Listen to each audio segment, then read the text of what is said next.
Big news from the DC Universe this week is Warner Bros. Finally released some substantial information about their upcoming streaming service. As expected, the streaming service will host a catalog of DC adaptations throughout the years. On the movie side, it'll have at least the lineup from Christopher Donner's Superman to Joel Schumacher's Batman, and all the good and bad in between. So far, no sign of anything made since the turn of the century though. Sorry, Catwoman fans. Likewise for their television shows, Wonder Woman and Lois and Clark: The New Adventures of Superman are accounted for, but outside of Constantine, the more recent DC TV offerings are conspicuously absent. Things are looking more comprehensive on the animated front though. Everything from Max Fleischer's Superman shorts to Super Friends to Batman Taz all the way to DC animated movies seems to be in the lineup. And of course, there's original content as well. DC Universe has several shows in development for 2019, including Titans, which will have Dick Grayson bringing together Raven, Starfire, and Beast Boy to presumably stop the terror of Trigon. In true comic book fashion, Titans will be linked with Doom Patrol via Cyborg, who will join the team of Reject Heroes, and that's not my words, that's from the press release. Also possibly set in the same universe will be Swamp Thing, following Abby Arcane as she finds, well, things in the swamp. On the animated front, Young Justice Outsiders will make their long-awaited return on the streaming service, and Harley Quinn will be an adult-oriented animated comedy about Quinn teaming up with Poison Ivy in a bid to join the Legion of Doom. But the biggest surprise, and I was honestly joking when I mentioned it the last time I covered this story, but it turns out, yes, the subscription service is going to be a competitor to Marvel Unlimited. Along with video productions, DC will be putting a substantial portion of their comic book back-issue catalog onto the service. While the frequent use of the word curated may give pause as to how comprehensive the library will be, they do promise thousands of comics from 1938's Action Comic #1 all the way to the recent Rebirth event. Still no word yet on pricing, but depending on how much of a DC fan you are, it's a substantial amount of content. Meanwhile, over in video games, Overwatch has a playable hamster. Meet Hammond, a super intelligent hamster from the moon that escaped to the nuclear wasteland of Australia and became a gladiatorial champion with a wrecking ball mech. Available now on the PTR, Hammond is a tanking character that can alternate between a mech form and a literal rolling wrecking ball. If you're moving fast enough, the ball even does knockback and damage.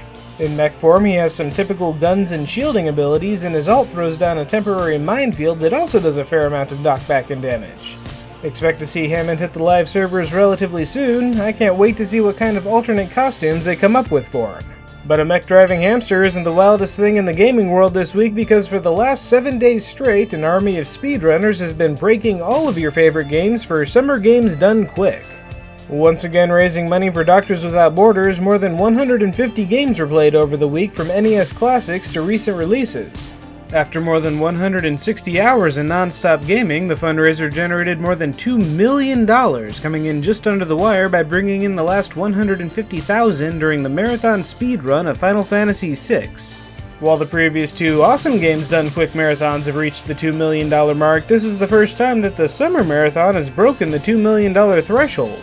Heading into new releases, were you wondering where Ant-Man was during Infinity War? Well, it's time to find out in Ant-Man and the Wasp. Presumably set in the aftermath of the Civil War, Ant-Man and Wasp team up for some wacky hijinks as they try to recover some tech from a row. You know, these movies really are just Iron Man with a heist twist, aren't they? Still, they look like a lot of fun. Also coming out this week is The First Purge. Did you ever wonder what the origins of the Purge were? Turns out, institutionalized racism. Okay, mystery over. And in video games, wow, it is still a graveyard out there, as emphasized by the fact that Cat's Yarn, an open-world cat simulator, has made the cut for this week. Buckle up, it doesn't get much better from here. Next up we have Chess Parallel Esports. It's 3D chess, which, okay, kinda cool. The pieces have some neat animations, so that's nice. Probably the best looking PC game this week is Super Dangerous Dungeons, a Game Boy Advance style platformer that seems to have quite the variety of challenges to tackle. On the other hand, In the Fighting is our tower defense game of the week, and it might just be the laziest looking tower defense game I've ever seen on Steam. I've played Flash games on Facebook with better production values than this. And for our RPG Maker game of the week, Carvo is one of those, I guess. Yes, in case you can't see them, there are tiny little sprites down there doing turn-based combat.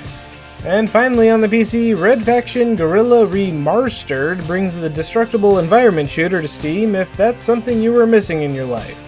Things get a little less bleak on the Switch this week. Spirit Spear DX looks like what you would get if Nintendo made a tennis game out of The Legend of Zelda Link's Awakening.